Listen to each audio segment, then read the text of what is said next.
అమరావతిని మాత్రం ఒక స్వర్గధామం కిందకి మార్చడం అనే కంటే కూడా ఆంధ్ర హైటెక్ సిటీగా మార్చే ప్రయత్నమే జరుగుతుంది.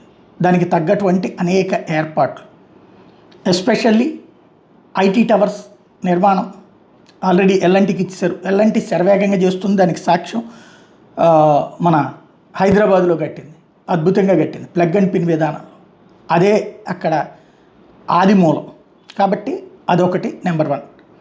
నెంబర్ 2 వచ్చేటప్పటికి ఇంటర్నేషనల్ స్టేడియం, అంటే క్రికెట్ స్టేడియం 2 ఏళ్లలో కాకపోతే 3 ఏళ్లలో పూర్తవుతుంది. 2028-29 నాటికి అక్కడ ఇంటర్నేషనల్ క్రికెట్ మ్యాచ్ జరపడం. అప్పుడు ఫ్లోటింగ్ ఆటోమేటిక్గా ఉంటుంది. అది రెండవ కాన్సెప్ట్.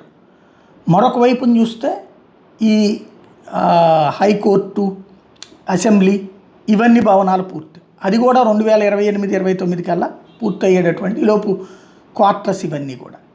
వాటికి తోడుగా అన్ని ప్రభుత్వ కార్యాలయాలు, రాష్ట్ర ప్రభుత్వ ప్రధాన కార్యాలయాలన్నీ అక్కడే, హెడ్ క్వార్టర్స్ అన్నీ అక్కడే. అలాగే ఈ ప్రైవేటు సంస్థలకు సంబంధించి కూడా ఎవరైతే హెడ్ క్వార్టర్స్ ఇక్కడ పెడతామంటారో వాళ్ళందరికీ అక్కడే. అట్లాగే రోడ్లు విస్తరణ, ఓవరాల్గా రోడ్లు, ఇన్ఫ్రాస్ట్రక్చరు ఇవన్నీ అయిపోతాయి. ఆటోమేటిక్గా దానికి ఒక రూపం వచ్చేస్తుంది. అప్పుడు జనాల రాక ప్రారంభమవుతుంది. ఆ రాక ప్రారంభం అంటే అక్కడ ఉండటం ప్లస్ చూడటం ప్రారంభమవుతుంది.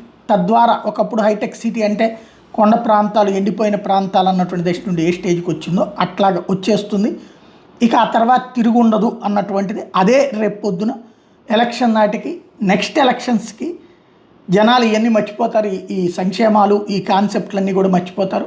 ఎస్పెషల్లీ ఈ అభివృద్ధిని చూసి, ఇలాంటి అభివృద్ధి మాకు కావాలి, మా బిడ్డలు ఏ హైదరాబాద్కో చెన్నైకో కాదు అమరావతిలో ఉద్యోగం చేస్తే మన రాష్ట్రంలోనే ఉన్నట్టుంటుంది, దగ్గరలోనే ఉన్నట్టుంటుంది అనేటటువంటి ఫీలింగ్ని కావాలని బలంగా కోరుకుంటున్నారు.